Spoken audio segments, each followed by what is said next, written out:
نا بنیادی طور پہ ایک شکست خوردار مسخ شدہ ذہنیت کا کام ہے. میں کمزور ہوں، آپ طاقتور ہیں، تو مجھے اپنی کمزوری پہ کانسنٹریٹ کرنا چاہیے سو دیٹ یو کی ناٹ ابیوز مائی ویکنس. ایک بات. دوسری بات یہ ہے کہ ویسٹ، خاص طور پہ امریکہ کی آپ بات کر رہے ہیں، یہ تو ویسے جمعہ 8 دن کی بات. آپ کی تو ساری تاریخ ہی اس طرح، آپ کی ساری تاریخ ایک دوسرے کی گردنیں کاٹنے پر مشتمل ہے. یہاں میں ایک بات کی وضاحت میں اکثر کرتا ہوں کہ بھائی جب تاریخ کو دیکھو تو بغیر تعصب کے دیکھو. آپ لوگ اگر تاریخ کو مس کریں گے، تاریخ کا کچھ نہیں بگڑے گا، وہ آپ کو مس کر دے گی. بغیر تعصب سے دیکھنے کا نتیجہ یہ ہے کہ آپ درست نتائج پہ پہنچیں گے اور پھر شاید آپ اس کو ریکٹیفائی کرنے کا بھی سوچ سکیں.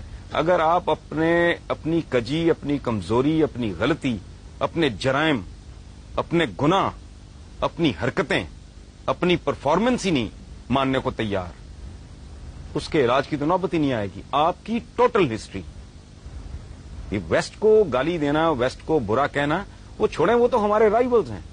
میرے اور آپ کے درمیان ایک مقابلہ چل رہا ہے جو صدیوں پر مشتمل ہے. تو you are most welcome to do anything you want. ہم کہتے ہیں وہ جی سازشیں کرتے ہیں، وہ آپ سے بہتر دماغ رکھتے ہیں تو سازشیں کرتے ہیں، آپ کر لیں. اور پھر جھوٹ ہے یہ بر صغیر کی تاریخ اٹھا کے دیکھ لیں.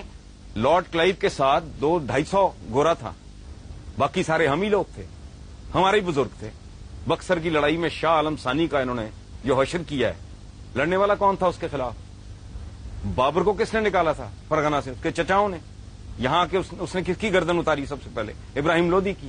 امیر تیمور نے کس کو مارا؟ یلدرم کو. پھر بنو امیہ، بنو عباس.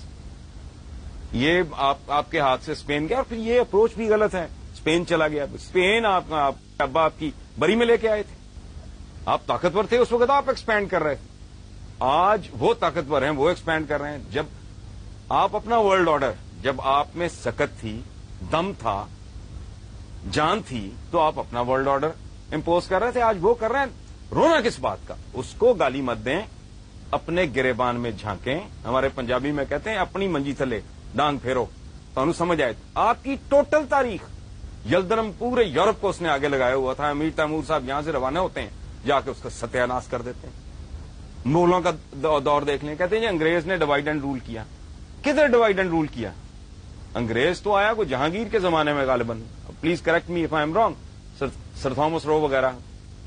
اس سے پہلے جو آپس میں ایک دوسرے کی گردنیں کاٹ رہے تقریباً اس وقت آیا جس وقت بابر آیا، اور انگریز جہانگیر کے دور میں تقریباً اس وقت. ٹھیک ہے. اچھا، اس سے پہلے جو مغل شہزادے ایک دوسرے کی گردنیں کاٹ رہے تھے، باپ کو اندر کر رہے تھے، سگے بھائی مار رہے تھے،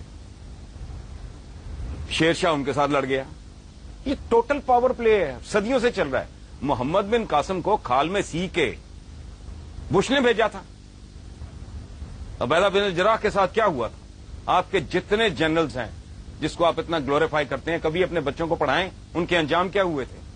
ان لوگوں کے ساتھ کیا کیا آپ نے؟ کرنے والے کون تھے؟ اب یہ قدم قدم پہ سازشیں ڈھونڈنا، ان میں کیڑے ڈالنا اور لوگوں کو بتانا کہ جی وی آر دا بیسٹ. مجھے ایک اور بات بتائیں آپ لوگ، یہ ینگسٹرز بیٹھے ہیں، یہ غدار پیدا کرنے کا ٹھیکہ آپ نے کیوں لیا ہوا ہے؟ غدار آپ میں ہی یہاں کیوں پیدا ہوتے رہے ہیں، گوروں میں کیوں نہیں ہوئے؟ اس کی وجہ ہے رؤوف صاحب، غدار ایک خاص کلچر میں پیدا ہوتا ہے.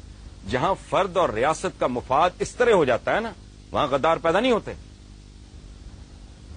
سر تھامس رو نے جہانگیر نے اسے، اس کے بیٹے کا اس نے علاج کیا، وہ ٹھیک ہو گیا. اس نے انعام کے طور پہ کہا کہ اس کے برابر، اس کے وزن کے برابر، وہ موٹا آدمی تھا، سونا تول کے اس کو دو. اس نے کہا کہ بادشاہ سلامت، مجھے سونا نہیں چاہیے، میری قوم کو اپنے ملک کے ساتھ ٹریڈ کرنے کی اجازت دے دیں. آپ کے پاس یہ وفا 2007 میں نہیں ہے. آپ کے لیڈرز سوئس بینکوں کے کیس بھگت رہے ہیں. کوئی کرپشن کنگ کہلاتا ہے، کوئی کرپشن کوئین کہلاتی ہے.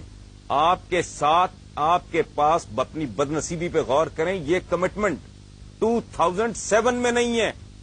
جو گورے کے پاس، چونکہ میگنا کارٹا کے بعد انہیں یہ احساس ان کے اندر جنم لینے لگا تھا کہ میرا اور میرے ملک کا، میری اسٹیٹ کا مفاد तो ये इस तरह की बात है। अच्छा, मैं एक छोटा सा सवाल यहाँ पे और पूछूं, क्योंकि बुनियादी तौर पे जिस तरफ हमें चलना है, हम आज की बात करें, माजी के सबक जो है उससे हमें सीखना चाहिए, लेकिन क्या कोई ऐसी सूरत हाल हो सकती है, इस वक्त 3 मकतबे फिक्र के लोग हमारे पास मौजूद हैं, कोई एक चीज के ऊपर हम इत्तफाक कर लें, क्या ऐसी कोई सूरत हाल नजर आती है कि बाहर को हम जो, क्योंकि देखिए ना पूरी दुनिया हमारी तरफ देख रही है, सारी दुनिया में इस वक्त मलून और मतून जो है वो मुसलमान है, हरकतों की वजह से नहीं, लेकिन कोई फ्यूचर में कोई सूरत नजर आती है कि शायद हम तालीम हासिल करें, हम इंसान की रऊफ साहब, जहां आज इंसान खड़ा है इसमें आपकी कंट्रीब्यूशन क्या है? आपसे मुराद मेरी, हम सबकी 1 अरब 40 करोड़ मुसलमानों की कंट्रीब्यूशन क्या है? ये एक पैम्पर नहीं दे सके बनी नौ इंसान को, ये बॉल पॉइंट नहीं दे सके, ये गाड़ी की विंड स्क्रीन साफ करने वाला वाइपर नहीं दे सके। 56-57 इतने लगभग मुसलमान मुल्क हैं, एक में भी जमहूरियत नहीं है, डूब मरो। मैं सदियों से एक बड़ा दिमाग नहीं पैदा किया, इस मुल्क में एक बड़ा आदमी पैदा हुआ है, मैं इंटेलेक्चुअली बात कर रहा हूं। ये मुल्क है, सबका है। जिन्ना साहब के स्टेटमेंट्स रिकॉर्ड पे हैं कि हिंदू अपनी जगह, फलां अपनी जगह, उसको आप जो भी लेबल लगाएं, डॉक्टर अब्दुल सलाम, उसको उन्होंने ठुड्डे मार के इस मुल्क से बाहर निकाल दिया। सदियों से एक बड़ा आदमी आपने पैदा नहीं किया। औकात ये है कि एक एवरेज लेवल का, एक आम सतह का दानिश्वर बात करता है क्लैश ऑफ सिविलाइजेशन, ये उसको सर पे बिठा लेते हैं और पूरी दुनिया वो डिबेट पे शुरू हो जाती है।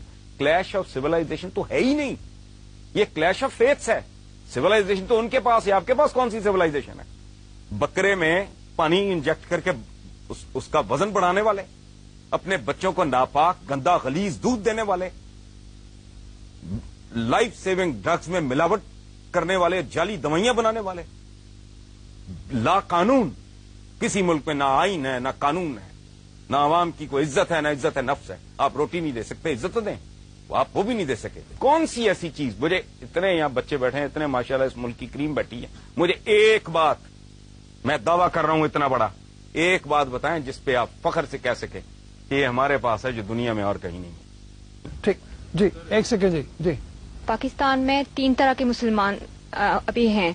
एक वो हैं जो एक्सट्रीमिस्ट हैं, जिनको यूरोप मतलब कहते हैं जी, जो खुद कुछ हमला जो करते हैं, ठीक है। एक वो हैं जो लिबरल एक्सट्रीमिस्ट हैं, जो कि मुशर्रफ, जो कि डांस पार्टी, शराब सब कुछ साथ है और इस्लाम के नाम पे भी वो बोल रहा है। और एक हम लोग हैं, ठीक है। अब मेरा आपसे ये क्वेश्चन है कि आप हमें बताएं हम किसको फॉलो करें, हम कौन से इस्लाम को लेके चलें? जी हसन साहब, असल बात यह है कि यहाँ यंगस्टर्स बैठे हैं। देखो, अगर तारीख ठीक है और अखलाकियात के वो पैमाने नहीं हैं जो यहाँ बयान किए गए हैं, ये बड़ी सानवी सी चीजें हैं। जो यहाँ बड़े हीरोज बयान किए गए हैं ना पिछले 500 सालों में, उनमें एक आदमी भी ऐसा नहीं है जिनका बनी नौ इंसान नाम भी जानती हो, या जिसने कुछ कॉन्क्रीट जिसकी को कंट्रीब्यूशन हो। यहाँ बत्ती जल रही है ना, 1 मिनट बोले ना बीच में, मैंने आपकी बात में नहीं बोला। अल्लामा इकबाल को नहीं जानते आप? अल्लामा इकबाल दुनिया को नहीं जानती। क्यों नहीं? उसने एन मैरी शेमर ने पीएचडी किया जर्मनी के अंदर, आपको पता ही नहीं किसी बात का। छोड़े है पूरी कायनात, इंसान मुत्तफिक है, ठीक है। टेक्नोलॉजी है, साइंस है, इन्वेंशन है, उस पर लोग मुत्तफिक हैं। वो हैं बनी नौ इंसान के कॉमन हीरोज, दैट इज अच्छा। अगली बात यह है कि अगर वेस्ट आज 1 अरब 40 करोड़ मुसलमानों को रगेद रहा है तो अकल इस्तेमाल करें। यू आर रॉन्ग, आप कुछ भूल रहे हैं, आप रास्ता भटक गए हैं। अगर आपकी तारीख भी ठीक है, आपका अखलाक भी ठीक है, आप 1.5 अरब भी हैं और जूते भी खा रहे हैं, तो there is something terribly wrong. तो आप हमें ये बता दें कि हुक्मरान जो हैं वो किस तरह सही हो सकते हैं, क्योंकि अन्नासु अला दीन मुलूकिहिम। मेरा आपसे सवाल है हसन निसार साहब कि आपने क्या अभी मुसलमान के खिलाफ ही है, तो आप क्यों नहीं आवाज उठाते? आपने कहा है कि हमें गलत तौर पे लीड किया जा रहा है। बहुत बड़ी कलम है स्टैम्प, तलवार की जो कलम की जो क्या कहना चाहिए ताकत है वो तलवार से ज्यादा होती है। तो आप क्यों नहीं उसके खिलाफ आवाज उठाते? और मीडिया क्यों नहीं उठा रहा आवाज? आज का मीडिया तो बहुत स्ट्रांग है। ये मेरा ख्याल है यहाँ से आपको किसी ने बताया कि मैं कॉलम निगार हूँ, और बड़ा कॉलम निगार तो पता नहीं क्या हूँ या नहीं। मैं तो लिखता ही ये कुछ हूँ, इसका मतलब है आप पढ़ते नहीं हो। मैं तो पिछले 12-14 साल से इसको इबादत समझ के लिख रहा हूँ कि मुसलमानों को पास ग्लोरी, पिदरम सुल्तान बूद, खाता खत्म करके कुछ भी ना करो। ये जो है ना अपने आप को वी आर द बेस्ट, इसने मरवा दिया है अपनी कमजोरियों पे। जो ताकत है वो तो है ही। अगर आप में कोई अच्छाई है, हम में कोई अच्छाई है, उस पर तवज्जो देने की जरूरत नहीं, वो तो है।